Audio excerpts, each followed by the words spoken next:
जैसे कि आपने एक शब्द उपयोग किया अपने जवाब में कि अंधविश्वास। मेरा अपना एक आकलन है, बाकी मैं आपसे भी समझना चाहता हूँ इस चीज़ को। ये अंधविश्वास और विश्वास, अमूमन ये देखा जाता है कि जब लोग मठ मंदिर जहाँ भी जब किसी गुरु जी के पास या जो भी उनके इष्ट होते हैं या जो भी जिनको भी वो मानते हैं, वहाँ जा करके सिर्फ मांगते हैं लोग। मतलब उनकी प्रार्थना में इस चीज़ के लिए उनको कृतज्ञता ईश्वर के लिए प्रति या धन्यवाद नहीं ज्ञापित करते।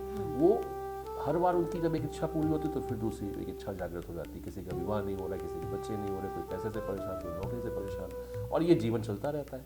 और एक समय ऐसा आता है कि वो शरीर शांत हो जाता है और वो देने लेने में सब कुछ निकल जाता है। ये चूंकि जब हम स्वार्थ वाला जीवन जी रहे हैं तो जाहिर सी बात है, जब हम स्वार्थी हैं तो हम हर चीज़ को स्वार्थ की ही निगाह से देखेंगे, तो आध्यात्मिक उन्नति तो यहाँ पे संभव ही नहीं है ना। ये जो अंधविश्वास जो पैदा हो रहा है, क्या इसका मेन आपकी नज़र में कारण या लॉजिक यही है?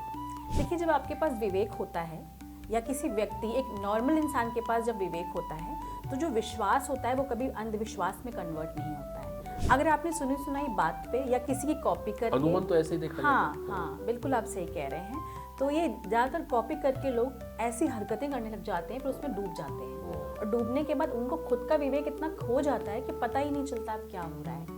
वहाँ पर आपको अपनी बुद्धि का, अपना सबकॉन्शियस माइंड जो एक्चुअल में हम यूज़ नहीं करते हैं, उसे जागृत करना चाहिए। वो आध्यात्म में आने के बाद ही आपका जागृत होगा।